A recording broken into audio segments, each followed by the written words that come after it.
Well, welcome to At the Table. At the Table is a series of roundtable discussions where Asian American Christian leaders and pastors are able to draw from their experience, their expertise, and their education to discuss questions and issues that impact the Asian American Christian community and the broader church at large.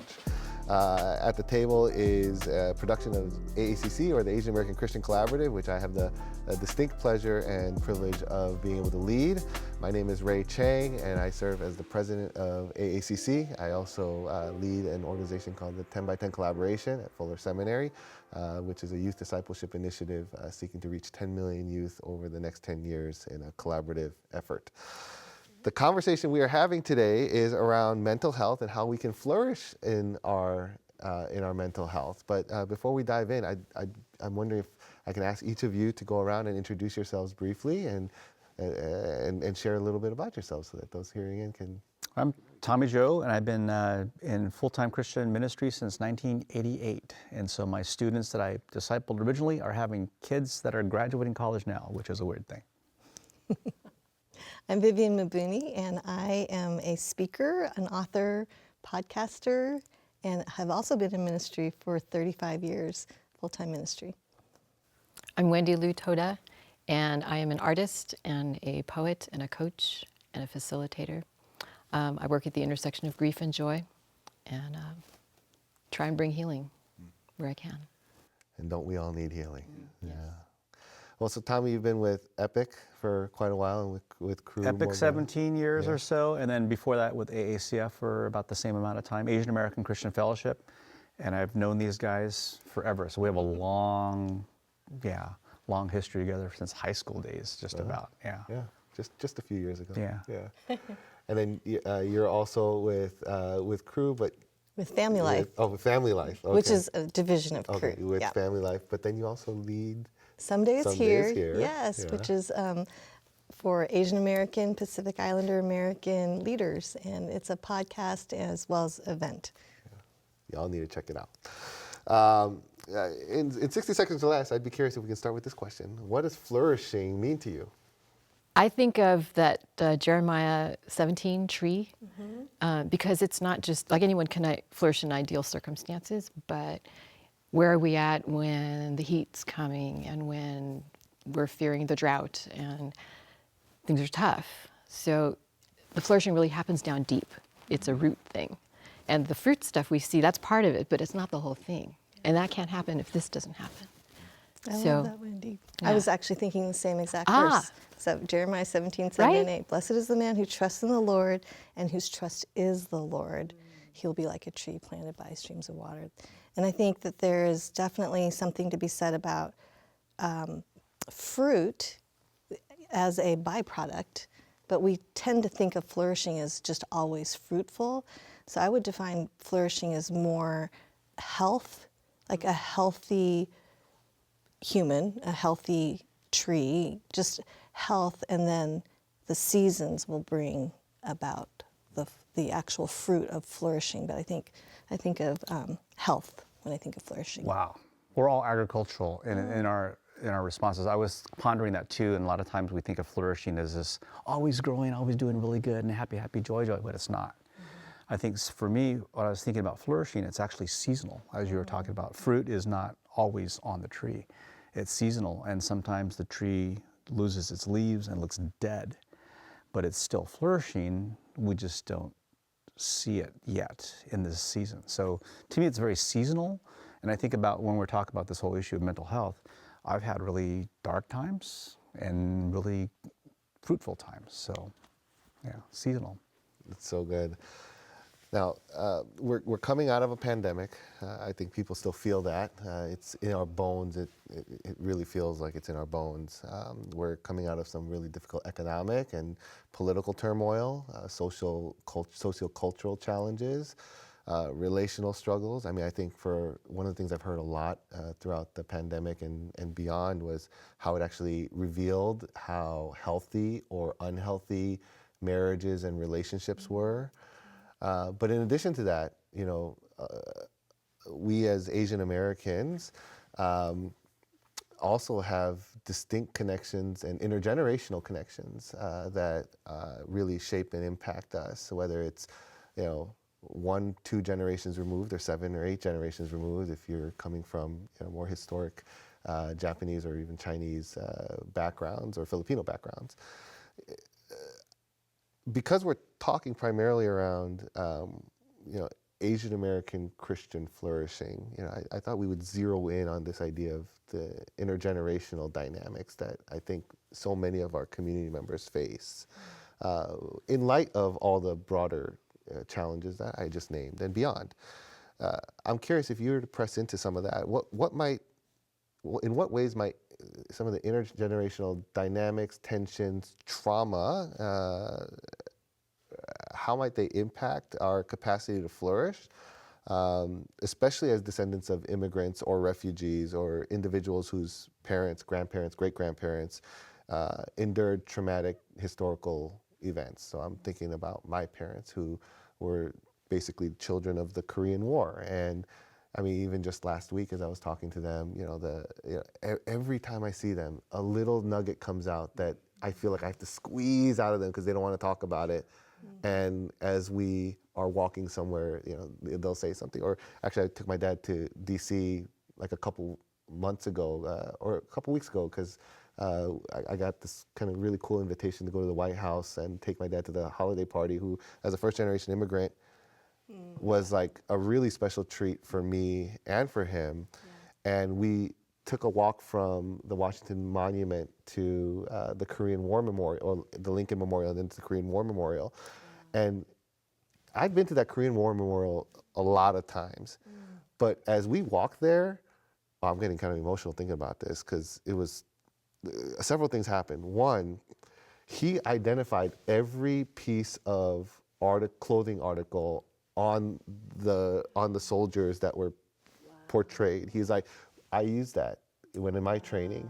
And he would talk about how so many of the tools that he was using in his own military training was a result of like things being left behind by the U.S. military or other militaries. And so he's like, if you put those ponchos together, it turns into a tent. And he's like, that's the best weapon to use because it's light and it's easy. And he's like, that was terrible. I used that radio. Wow. I'd walk by that thing and actually sat and reflected and viewed and closely observed that memorial multiple times, but it came alive in ways that it never had before. Sure. And then we walked to the names of all those who had lost their lives due to the war. And he was shocked at how many Asians, like Japanese, Korean, Chinese, names there were on the memorial. He thought only white and black people died in the war.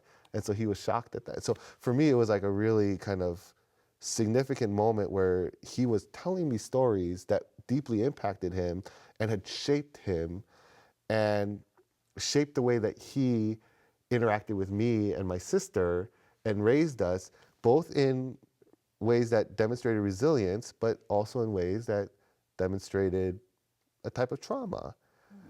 And I think a lot of our peers, our friends, our children carry that as well. And I'm curious how you would speak into that. I want to throw out, because the Korean War thing is weird. Understanding that Japan as a nation has inflicted a lot of trauma on the world. I wasn't really aware of that until way into my ministry. I didn't even understand what Japan did. Now I'm fourth generation American, so I feel emotionally very removed from that.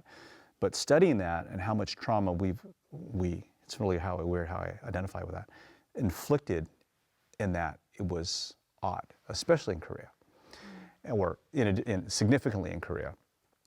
Yeah, anyway, there's a lot of story on that. But I was really moved or intrigued when I went to Korea last year, and I'm not sure which Peace Park it was. I think it was the one with the train. And I was walking around, and there was a memorial to Japanese Americans who died in Korea. And why would they do that? It was fascinating that historically, Japan was the enemy, and now they're venerating one memorial with Japanese Americans on it. And it kind of blew me away. It very much blew me away. But anyway, the Korean memorial, Korean thing, have you gone at nighttime? That's what we went, yeah. Haunting at nighttime. Very different experience. Yeah.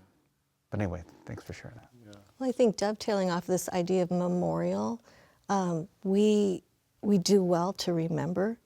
And I think what is lost when there's this trauma, part of our Asian heritage is not wanting to bring shame on one another, not wanting to rock the boat. Those are values, DNA. But there's something so powerful about remembering, which requires bringing what's true to light. And that's where I think there's a miss. I think that depending on which generation, the immigration story, how that all fits, there's something about our mental health that is affected when we don't know the story. You can't heal unless you deal. There's this sense that unless we can look at accurately what's happened, there's not a way to move forward. And that's why there are memorials in Germany, so that the Holocaust would not happen again. That's why we need to do a better job in the United States to actually understand our history so that something like slavery never happens again. But if we don't look at our actual lived history, then we are going to miss out on that. I think that the more we understand the previous generation, the more there's understanding of like, oh, there's unprocessed grief. And the resources that I think we have here in the United States of therapy, counseling, trauma, post-traumatic, all of those things, they're available, but we have to be willing to go into that space. And so I think the younger generation, it's normalized. Therapy is normalized. Get a therapist, work through your stuff. It's the older generation, sometimes it's a lot more resistant, but the health that takes place because someone's willing to look and feel and grieve and forgive and lament, all of those things are required in order to have mental health, kind of going back to the flourishing. So that part of the tree is going to remain dormant and dead unless it has that being attended to. You guys have said it all. So what have you seen in terms of intergenerational trauma, like from your own lives? I mean, you're fourth generation Japanese. You're Chinese. What generation are you? Second generation. Second generation. I'm second generation Korean.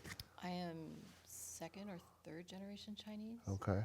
But I grew up with mostly Japanese, so Yeah. You're confused. I am. Yeah. I mean, we come from multiple generations, and with different ethnicities within the Asian diaspora.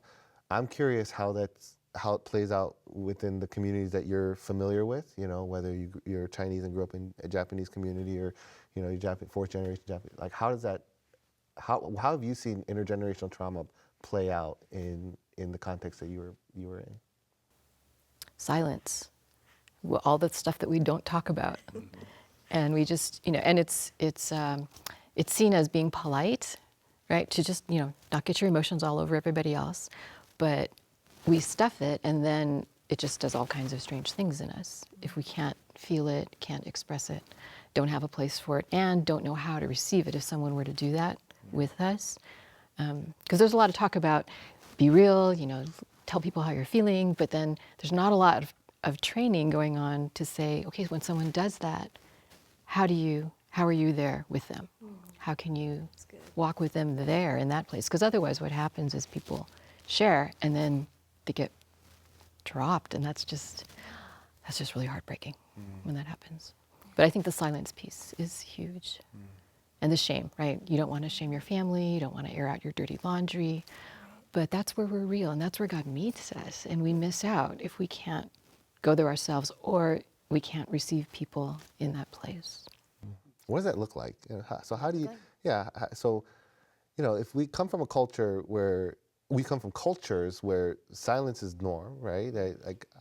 I can't tell you how many times I'm trying to extract stories from my parents. I have no more grandparents left, but I was always trying to, whenever I'm with my aunt and uncle, trying to extract stories, because they're they're older, especially on my mom's side, they're older than my mom is, so they have more vivid memories of like the Korean War and and what it was like, but it's so hard to get stories out of them. So how do you break through the silence, and then how do you navigate the shame? Ooh, those are very big questions. the silence can be navigated it needs to be navigated very gently, because there's a lot of pain because there's a reason why there's the silence, because it has hurt so much. But asking little tiny questions, what did you eat, in those days? Or, just asking about like the basic life stuff, not the deep emotional stuff, but just the little things, like, what did you do for fun? But just start getting them talking that way. Maybe try that. But the shame piece,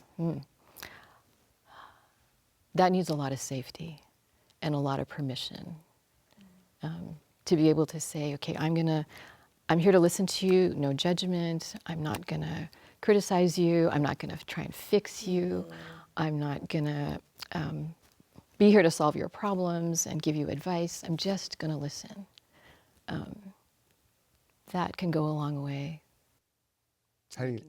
So let me press in a little bit more. How do you do that when you have, oftentimes within Asian cultures, a strong Confucian influence, and there are major power distances between older generations and younger generations? And as someone who's coming from a younger generation, with my parents, I want them to feel the safety, but they still won't. Yeah, that's really hard, because they're just like, our generation grew up, we can talk about what we feel and it's okay, but like my parents, they won't talk about how they feel. So like in the last 2 years, I started being more intentional about telling them I love them. And just that simple hug, I love you. And it was so sweet. I mean, they just didn't know what to do with that. And, but now, like I've been doing it for 3 years. Now they're like, I love you too. Or, before it was, okay, or,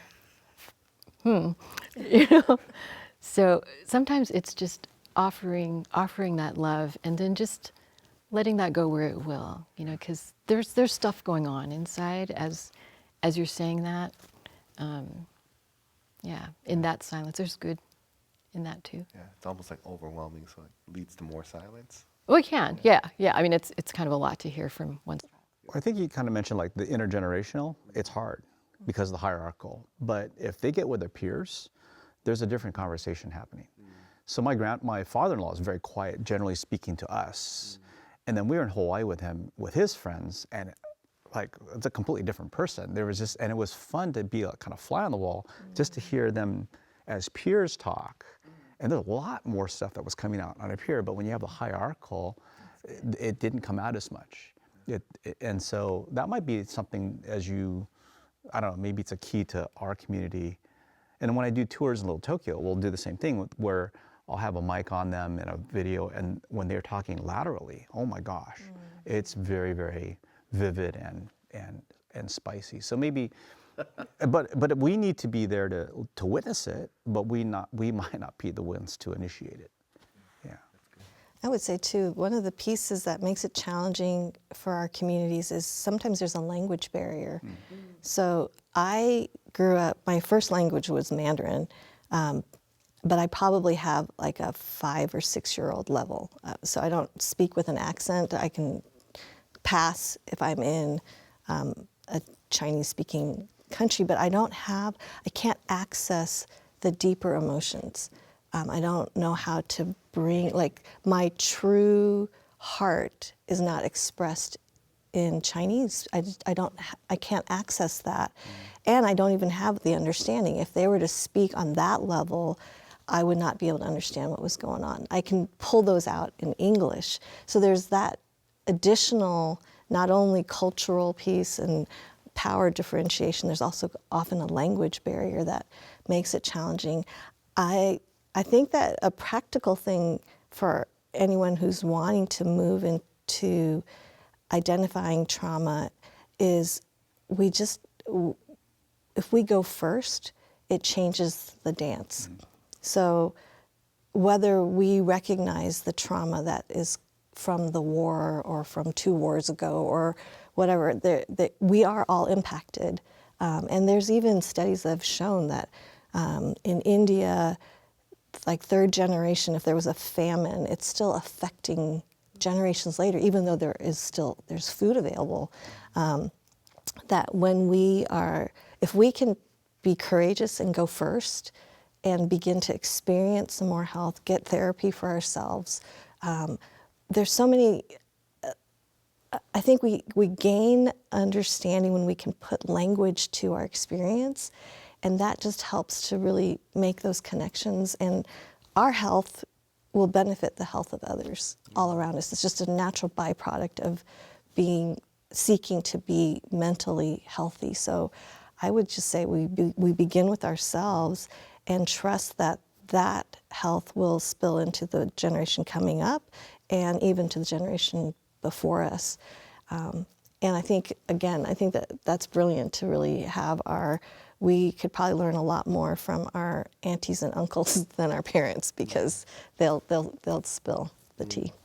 Yeah, and that was a really good insight, Tommy. Like when maybe one of the things that we need to do is basically create reunions with, because I don't know how often my dad or my mom get together with their childhood friends, but when they do get a little bit more chatty, and so that's helpful.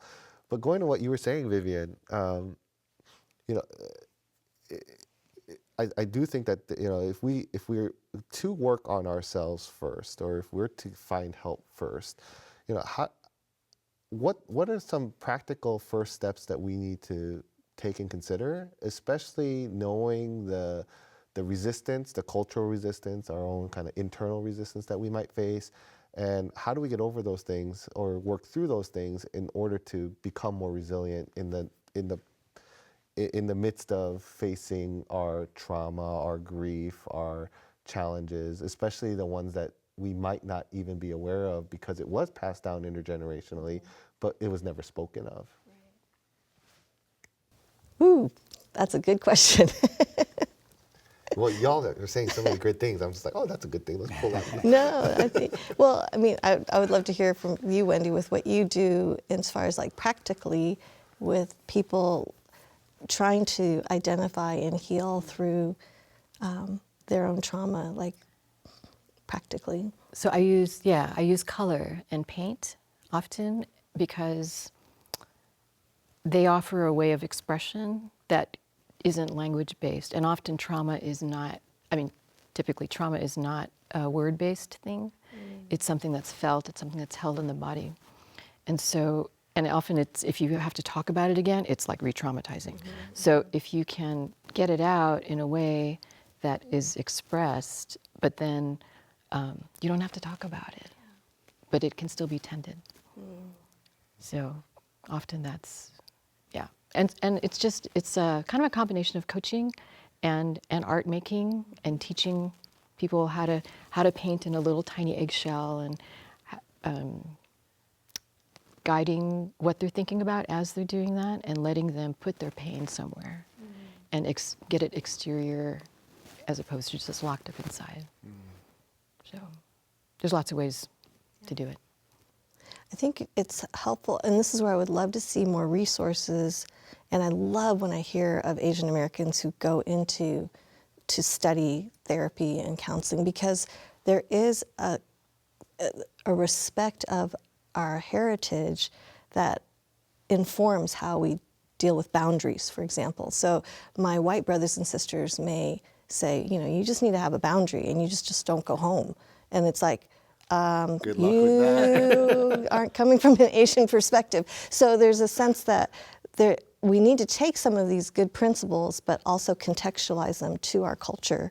And that requires the study of these things. And I would agree, like we don't want to re-traumatize, so how do we move through in a healthy way while respecting our culture? So that's where some of it to me feels somewhat uncharted. Like I know that there are incredible leaders that have been in these fields for a long, long time. It's just kind of bringing them together. But to see that there can be generational strongholds broken. I think that is a work of the Spirit of God, and it also is the intentionality of, I'm not going to keep hiding this. And so, we all know about, you know, the gambling addiction, the porn addiction, the shopping addiction, the ministry addiction, whatever we have dark sides to us, and when we are in isolation and we think we're the only ones, that's where it just gets worse and worse. And so we have to learn to bring things into the light. So how do you do that in a shame-based? Right. Well, that's where you teach people how to receive people so I think in that place. So as a speaker, Bible teacher, if I can go first and I start to say, this is what I'm doing, it normalizes it. Like Darren and I go to marriage counseling. It's like, oh, really? You guys go to marriage? Yes, this is so to normalize these kinds of things, the exploration, it just helps people to move into their journey as well, I think. So some of it is the permission to, and to see it. And I think that when we watch a movie scene or a sitcom where there's actual resolution of conflict, we weep. Like it's like there's something that supersedes our culture even, because we know that that's right. It is good to be shalom, like wholeness, like good with God, with each other, with the land. You're talking about intergenerational trauma. I actually thought it was a bunch of hogwash. I think that used to think that trauma is just what you've experienced and didn't deal with it. Very Western, you know, what's been loaded on you, it's you. Yeah. So get over it. I do a lot of tours in Little Tokyo, and I hope you go with me. And we were trying to. Well, we'll do it. But we went with Paul. I know. Instead, well, you'll come. You'll traveling next week when you come with me. But one of the things I tell stories, individual stories about different characters that I've known, and a lot of times I'll start to choke up and get emotional about a story that I don't even know them, but I know of them, and I'm feeling genuine, and people react to that. They're like, well, I noticed that you really were feeling that, and it's a modeling thing of being vulnerable, being in the moment, being able to pause and shed tears or to choke and just sit in that moment, and it gives people, if I can say, permission and their ability to connect and weep. And then, would you believe it, about a year ago, only a year ago, right, going, dang, I actually think I have generational trauma. And I was able to name it because why am I getting so choked up telling these stories? And realizing the reason why I'm so choked up in telling these stories, not just because they're great stories, but I'm actually connecting with deep trauma that I've been passed down generationally. And again, this is 1937 trauma. That's not even my country, what people have done. It's what people have experienced during their incarceration. It's people who have died in the war that I have no family members that have done that, but I own it in a very real way, and it connects people to that trauma. It's been very freeing, very emotional. So I don't know if that relates to what you're talking about, modeling vulnerability and being able to connect with that. There's a book called The Body Keeps Score. Oh, yes. Do you want to share about it? Does someone want to share about it? It's profound. Well, what is profound about The Body Keeps Score? Because I think I grew up with my body being pretty separate from the rest of me. Like it carried my mind around. That was its purpose.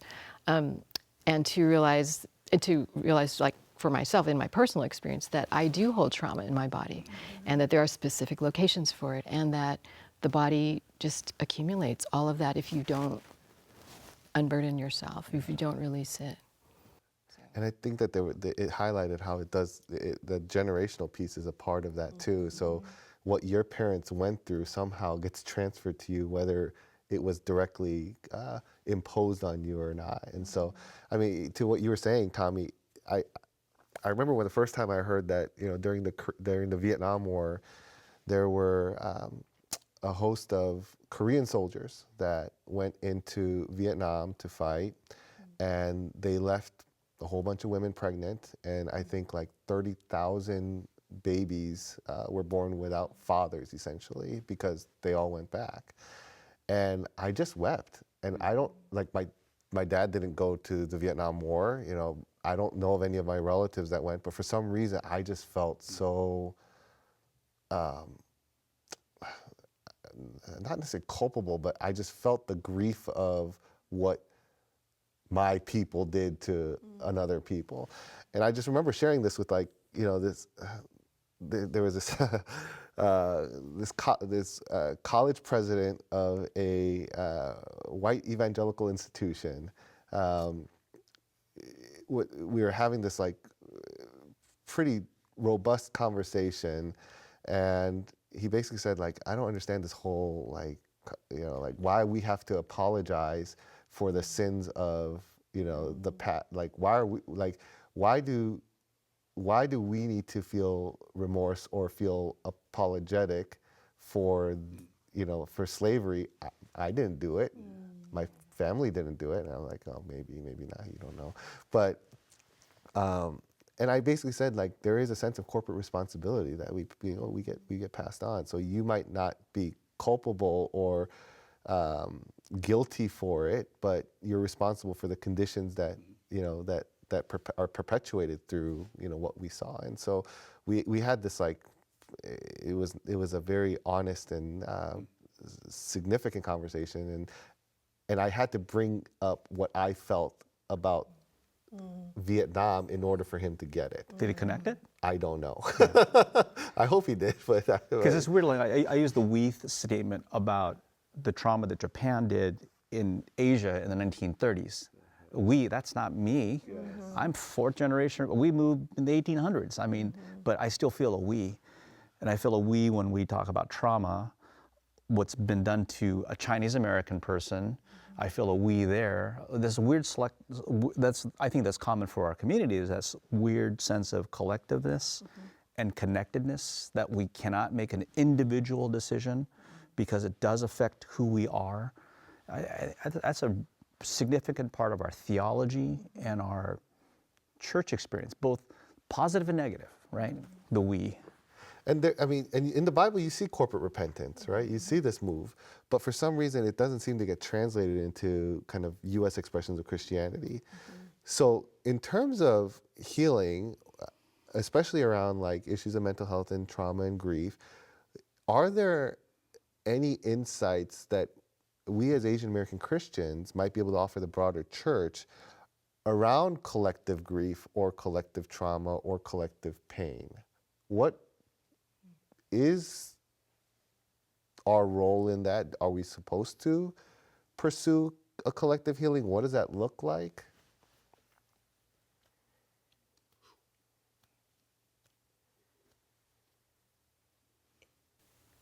I'm feeling it. It's a very large question. No, I'm feeling it. I mean, there's, Yeah. when you touched it, it's just like, yeah, Explain. I can't.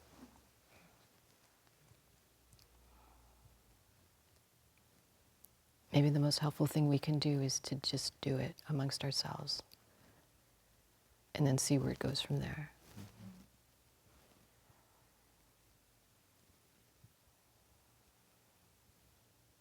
When I think about how you started our conversation, Ray, we've gone through horrific times. All of us have experienced loss and grief and and unprocessed grief will lead to all sorts of ailments. Our bodies keep the score. And I think for our youth and for all what's happened in marriages and what has surfaced as a result of this time, we really are in a season right now of what I think will be kind of a tidal wave of this unprocessed grief that's coming. And so the more we can be talking about this and bringing it to light, I think that there is something, again, there's like this healing that takes place. Like when we are good with each other, I mean, it really is like the air is clear and It's a flourishing. It's a flourishing. And I believe that with that kind of humility, to have like a corporate collective apologizing, there's something that, again, strongholds that break. I think it would mean the world to, that's why I think when we have some sense of trying to make reparations, make amends, that there really is like, okay, we're good now. Like this is we're meant to live in that kind of in peace. And so that has to come through owning and humility and being willing to feel it and not become defensive and excuse sin. It's like, because it's easy to say, well, I wasn't there. But it's like when there's the humility, it's like, if I'm a Vietnamese woman and I hear you share that with me, Ray, I would be like, that does something. That shifts something about what my narrative has been towards Koreans. It can change entire family structures, I think, with what the future could look like. So, I don't know. I kind of there's an underlying hope in that, because I think when we follow through how God lays out what it means to be in right relationship and in health and in flourishing and healing, those are some of those steps. And so I think, again, we do have to start with ourselves. We do have to be able to process in safe spaces.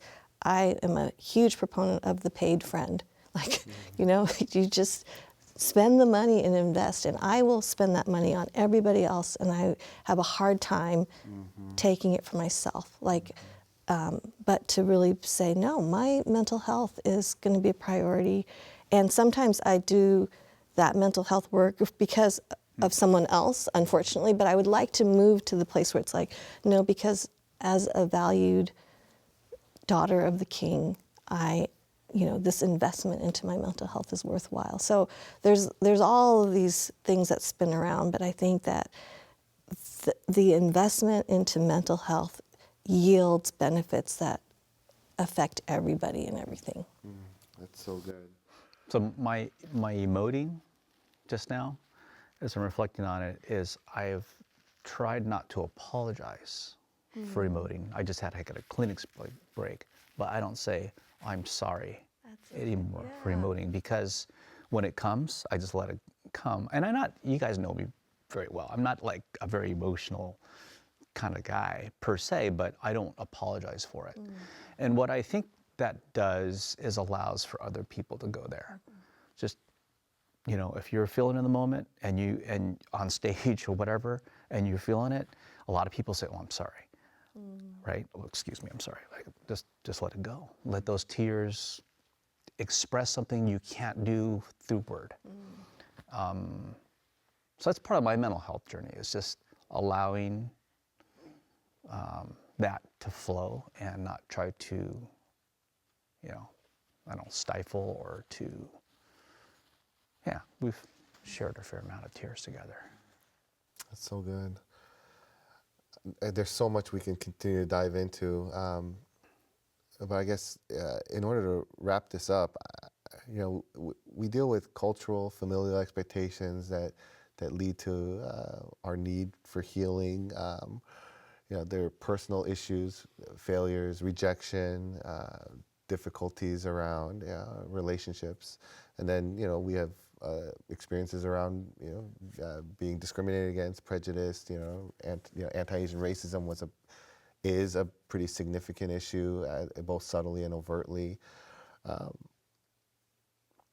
We have church hurt. We deal with a lot of challenges from public leaders to private conversations. In light of all this, one of the things that it became very clear is that we have to pursue healing in some degree in this conversation.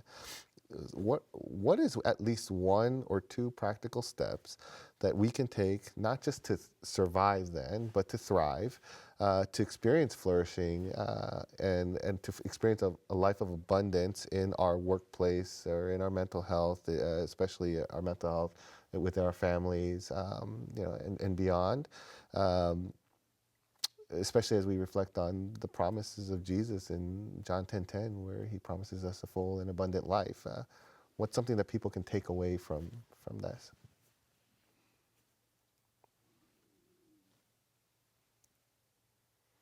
Hope you can edit out the silence because that's a big question, man.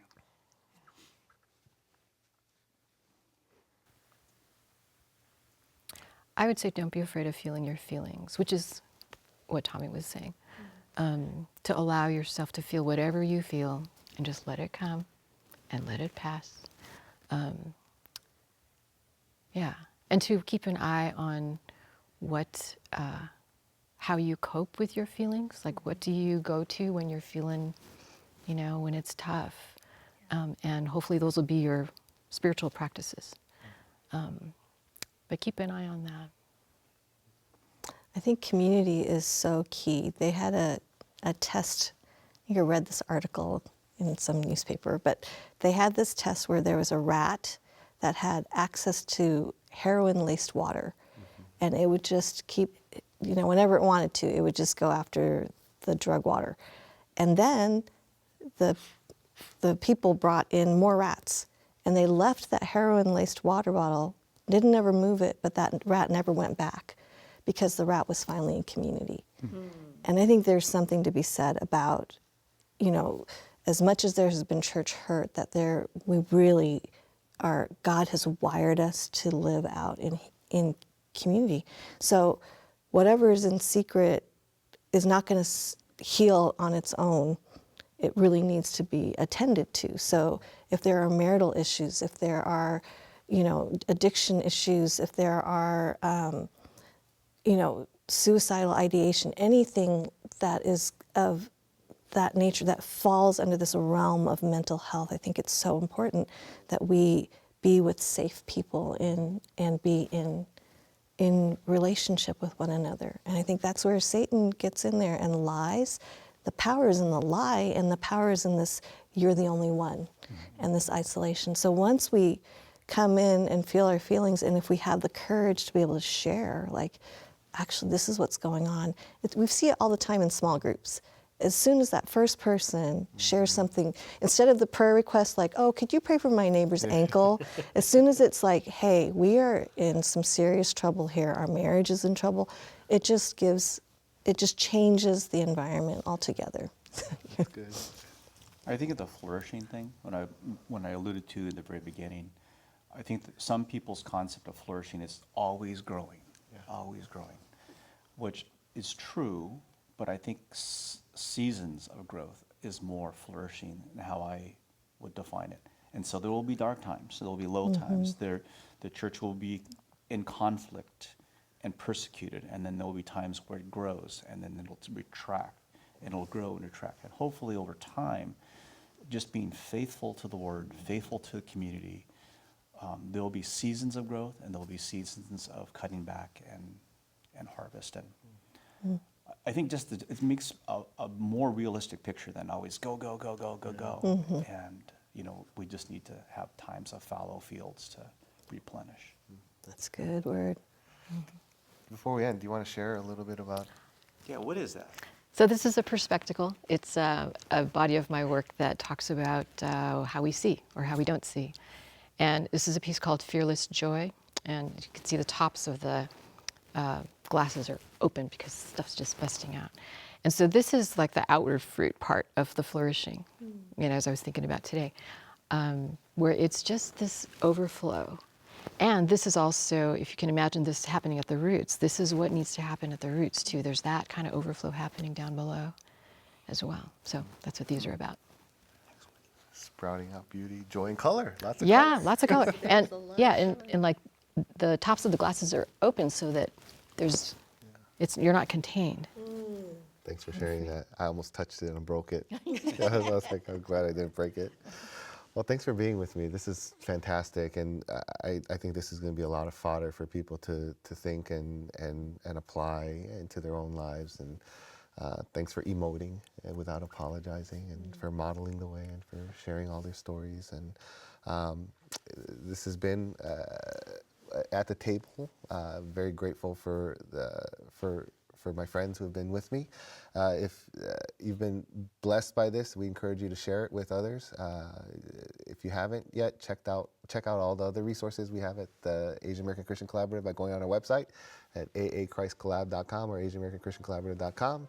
Follow us on social media and encourage others encourage someone today by being honest with them and leading the way and modeling for them. But thanks for being with me, and we'll see you next time.